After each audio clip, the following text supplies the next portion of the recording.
너무나 많은 랜드마크와 세계의 불가 사이에는 많은 비밀이 있습니다. 우리가 아직 해독할 수 없는 고대의 비밀과 눈에 보이는 것보다 훨씬 더 많은 것을 탐험할 수 있는 숨겨진 방들이 있습니다. 오늘은 세계의 랜드마크와 기념물에 대한 비밀들을 알아보겠습니다. 첫 번째는 세계에서 가장 작은 경찰서입니다. 런던의 트라팔가 광장에 위치한 경찰서는 말 그대로 기둥 크기입니다. 경찰은 왜 두 사람만 들어갈 수 있는 작은 경찰서를 지었을까요?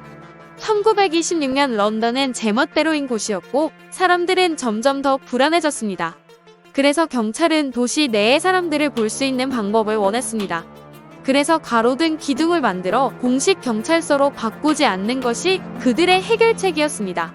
많은 사람들은 그 안에 사람이 있다는 사실이나 감시당하고 있다는 사실조차 전혀 눈치채지 못했습니다.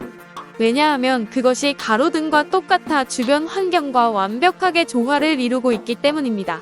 이것은 비정통적인 아주 작은 경찰서였고 그 안에 있는 유일한 것은 두 경찰관이 런던 경찰국과 연결하는 전화기뿐이었습니다. 이제는 더 이상 사용되지 않으며 대부분의 사람들은 지나갈 때조차 알아차리지 못합니다. 오늘날은 거리를 청소하는 사람들을 위한 청소부 옷장으로 사용된다고 합니다. 두 번째는 러시모어 산입니다. 모두가 러시모어 산과 산 옆에 있는 대통령의 얼굴에 대해 알고 있을 것입니다. 놀랍게도 직접 보기 위해 올라가면 실제로는 크게 볼만한 것이 없고 멀리서 보는 것만큼 크지도 않다고 합니다. 사우스 다코타에 위치한 러시모어 산은 미국에서 가장 눈에 띄는 랜드마크 중 하나입니다. 하지만 많은 사람들이 모르는 것은 하나의 큰 비밀이 숨어 있다는 것입니다. 러시모어 산 뒤인 아브라함 링컨의 머리 뒤에는 실제로 비밀 통로와 작은 방이 있습니다. 이 랜드마크를 만든 조각가의 이름은 구츠 보르글럼으로 그가 처음 산을 설계했을 때 그는 러시모어 산에 대한 훨씬 더 큰 계획을 가지고 있었습니다. 산의 측면에 단지 몇 개의 머리를 만드는 게 아니라 전체 역사를 만들고 싶었다고 합니다. 하지만 그는 초기 계획에 대한 허가를 받지 못했고 대신 비밀 숨겨진 방을 만드는 일을 했습니다. 이 비밀의 방의 목적은 이 나라의 역사를 후세에 알리고 국가 헌장과 같은 역사적 문서를 포함하는 것이라고 합니다. 세 번째는 멜버른에 숨겨진 무도회장입니다. 멜버른 깊숙한 곳에는 기술적으로 갈 수 없는 숨겨진 무도회장이 있습니다. 1985년 이래로 대중에게 공개되지 않았다고 합니다. 그곳에 들어갔다는 이유로 곤경에 처한 사람에 대한 보고는 없지만 그렇게 하다 들키면 아마도 바로 나가라는 통보를 받을 것입니다. 역사가들이 말하기를 이 무도회장은 1899년으로 거슬러 올라갑니다.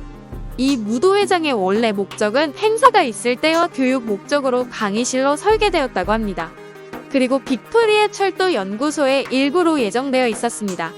여기에는 단지 무도회장뿐만 아닌 탁구장, 권투장, 당구장 등이 있었는데 어떤 사람들은 유령이 나온다고 믿고 더 이상 사용하지 않습니다. 이런 넓은 공간을 왜 버리고 사람들이 갈 수 없게 된 걸까요? 그 답은 알 수 없을지도 모릅니다. 하지만 정부에서는 2019년까지 이곳을 완전히 개조할 예정이었지만 2015년 개조를 위한 초기 계획이 무산되었다고 합니다. 네 번째는 이탈리아의 숨은 복도입니다. 이탈리아는 신비한 곳이며 많은 문화로 가득 차 있습니다. 아직 사람들이 접근할 수 없는 피렌체에 있지만 잘 알려지지 않은 통로가 하나 있습니다. 우피치 미술관에 가면 피티 궁전으로 가는 통로가 있지만 아직 일반인에게는 공개되지 않는다고 합니다. 이탈리아 정부는 조만간 이 통로를 일반인에게 공개할 계획이라고 하는데요. 이 통로를 만드는 것도 쉬운 일이 아니었습니다. 정육점을 보석 가게로 대체하기 위해 많은 정육점들을 가게에서 강제로 내쫓아야만 했습니다. 예술 통로의 이름은 바사리이며 역사가들은 이 통로가 1565년에 만들어졌다고 믿고 있습니다. 통로의 전체 목적은 당시 왕실이 서민들 사이를 지나지 않고도 왕래할 수 있도록 하는 것이었으며 사람들의 집과 여러 마을을 통과했습니다.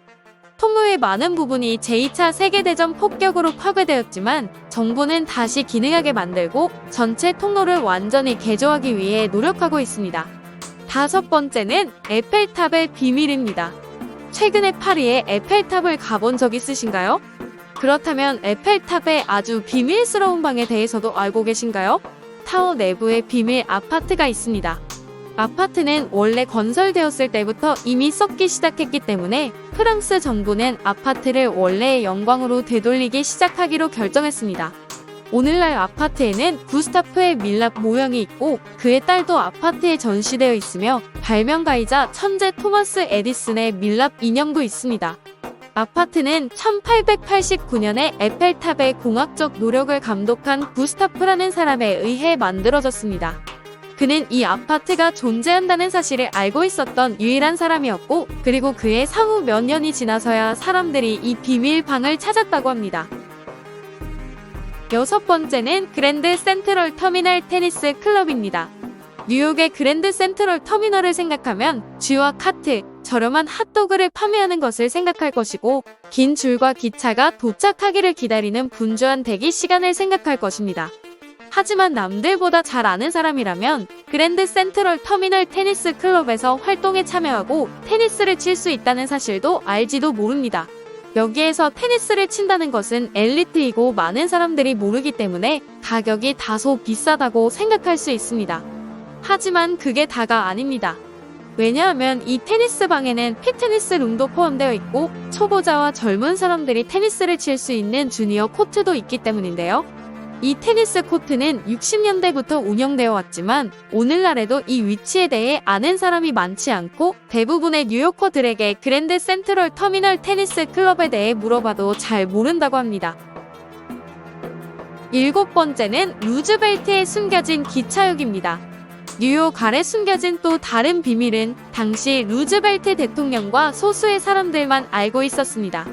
월포드 아스토리아 호텔 아래에는 프랭클린 델러노 루스벨트 대통령이 하이드 파크에 있는 집으로 돌아갈 수 있도록 기차역과 플랫폼이 있었습니다.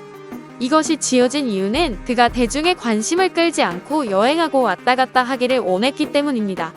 이것은 61번 트랙으로 알려졌고 플랫폼이 설치되는 방식은 그 당시에 꽤 독특하고 진보적이었습니다. 대통령은 플랫폼에 차를 세울 수 있는 자신만의 작은 케이블카를 가지고 있었고 아무도 그를 보지 않고 호텔로 직접 데려다줄 엘리베이터로 이동할 수 있었습니다. 그의 탈출 경로 역할을 한 것인데요. 전시 동안에 사용되지 않았고 기차역 아래에 머물렀다고 전해집니다. 여덟 번째는 버려진 런던 지하철입니다. 런던에는 버려진 역사적 랜드마크가 많이 있는데요. 그 버려진 랜드마크 중 하나는 한때 런던의 유명한 지하철이었던 크리스탈 팰리스 지하철이라는 곳입니다. 오늘날의 구조는 1960년대에 철거되어 잔해에 불과합니다. 하지만 1990년대까지만 해도 아이들이 놀이터로 사용했기 때문에 건강상의 문제로 정부가 공식적으로 폐쇄하기 전까지만 해도 방문하고 사진을 찍을 수 있을 만큼 충분히 유지되어 있었습니다. 1865년으로 거슬러 올라가 1936년 화재가 발생하기 전까지만 해도 도시의 고가 라인 중 가장 눈에 띄는 정류장 중 하나였다고 합니다. 마지막은 자유의 여신상입니다. 자유의 여신상 횃불에 들어갈 수 있는 비밀스러운 방법이 있다는 사실을 알고 계셨나요? 이 비밀의 방에 대해 아는 사람은 거의 없지만 거기에 올라갈 수 있는 방법이 있다고 합니다. 1916년경에는 횃불에 올라 탁 트인 전망을 볼 수 있는 관광객이 있었습니다. 하지만 알 수 없는 이유로 그곳이 폐쇄되었다고 하는데요. 부분적으로는 독일 요원들에 의해 행해진 폭발 때문이며 그 폭발이 조각상의 팔에 파편이 튈 정도로 강력한 도시의 폭발이었다는 것입니다. 오늘날 횃불에 들어가는 비밀 방법이 있지만 거기에 가는 것은 금지되어 있다고 합니다. 지금까지 세계는 요지경이었습니다. 구독과 좋아요는 큰 힘이 됩니다. 감사합니다.